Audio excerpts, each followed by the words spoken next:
મારું નામ અશોકભાઈ દેવાણી, અમરેલી તાલુકાના નાના ભંડારીયા ગામનો વતની છું. નાના ભંડારીયા ગામમાં સિંગ, કપાસ, સોયાબીન વગેરે પાકોમાં કમોસમી વરસાદને લીધે બહુ નુકસાન થયેલ છે અને સરકાર દ્વારા જે ટીમ ગ્રામ સેવક, તલાટી, મંત્રી કે જિલ્લામાંથી અધિકારીઓ આવી અને તાત્કાલિક સર્વે કરેલ છે, તો એ સર્વેનું કામ પણ પૂર્ણ કરેલ છે. તો સરકારનો આભાર માનીએ છીએ. તાત્કાલિક સર્વે થયો અને તાત્કાલિક સહાય આપે એવી આશા રાખીએ છીએ.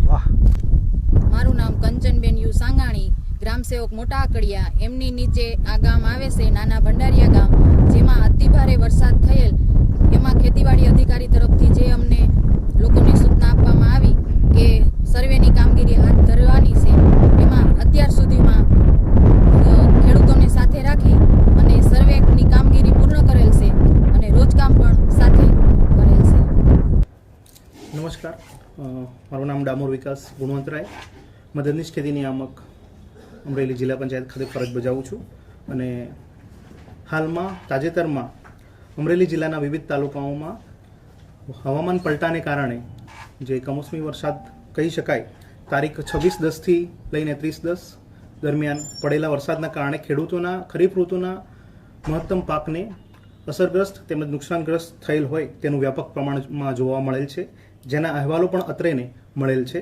જે પરત્વે જિલ્લા વહીવટીતંત્ર દ્વારા તાત્કાલિક સર્વે ટીમોની રચના કરવામાં આવેલ અને જેમાં જે અન્વયે સરકારશ્રીની સૂચના અનુસાર ગામવાર રોજકામ તેમજ સર્વેની વિગતો તૈયાર કરી સ્થાનિક પદાધિકારી, ખેડૂત આગેવાનો, ગ્રામ્ય કક્ષાએ ઉપલબ્ધ કર્મચારીશ્રી, સરકારી કર્મચારીશ્રી તેમજ ખેડૂતોની હાજરીમાં આ રોજકામ તૈયાર કરવામાં આવેલ છે.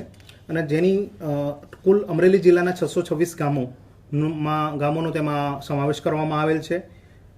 અને આ કામગીરીનું અત્યારે હાલમાં સંકલન કામગીરી અને તેના માહિતીનું સંકલન કરવાનું ચાલુ છે અને ટૂંક સમયમાં જેનો અહેવાલ રાજ્ય સરકારશ્રીને સાદર કરવામાં આવશે. અમરેલી ખાતે સ્થાનિક વહીવટીતંત્ર દ્વારા કુલ 86 ટીમોની રચના કરવામાં આવેલ છે, જેમાં 27 અધિકારીશ્રીઓ, 234 જેટલા કર્મચારીશ્રીઓનું સમાવેશ કરવામાં આવેલ છે. જેમાં એ લોકો ખેડૂતો સાથે ગામ જઈને રોજકામ તૈયાર કરીને નુકસાનીનું આકલન તેમજ માહિતીની વિગતો તૈયાર કરીને રાજ્ય કક્ષા લેવલે તેનો અહેવાલ સાદર કરવામાં આવશે.